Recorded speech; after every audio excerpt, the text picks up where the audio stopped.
Hi, I'm Trey Rabun, Associate Director of Kinship and Community Services at Amara, and I'm so glad to be participating in Amara's first ever virtual gala, Together We Thrive. All right, my first panelist here is Shrounda Selivanoff. She is a social services worker with the Washington State Office of Public Defense's Parent Representation Program. And we also have Alise Morrissey, Director of Family Impact at Children's Home Society of Washington.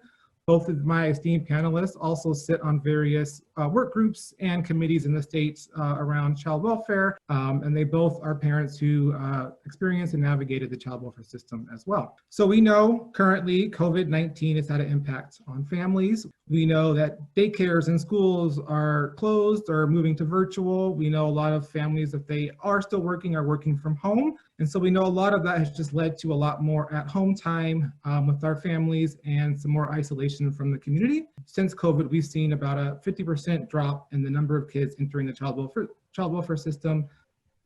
So given that context, my first question to you both is, how would you explain the drop in the number of children entering foster care, and what does that tell us about the child welfare system? Well, I'll go ahead and get us started off, Trey. Thank you for the opportunity to share in this gala.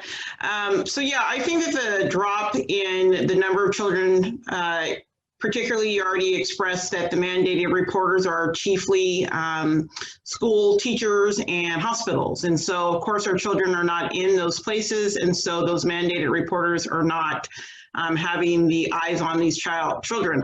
I would like to say that, first of all, that when you look at the numbers that people actually call in, I think it was in 2017, 7.5 million calls went into the intake line. Out of that, a little bit over 200,000 of those cases actually met the threshold to need child welfare intervention.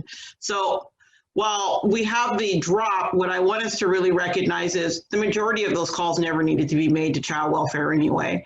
So we don't need to necessarily be alarmed as much as we need to be prepared, and we need to be able to prepare our community members for their ability to be able to be the answers for the families that might need some extra supports. It is very evident that we all need extra supports due to COVID. And so this is a time that we really should be being contributors to our neighbors and supporting them so that we don't have to count on or think about that child welfare needs to be the answer when really our neighbors and our community members are. I see it as a great opportunity to let's pull out some strengths that families might be experiencing. I read fabulous articles nationally that there could also be more eyes, quote unquote, on children right now. There's more people within the home.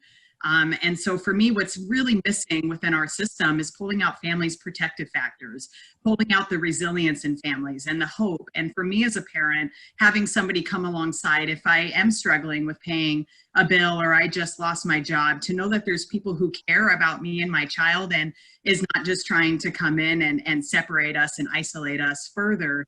I believe if we have a mindset and equip our mandated reporters with recognizing that removing a child can actually do such significant harm, very traumatic.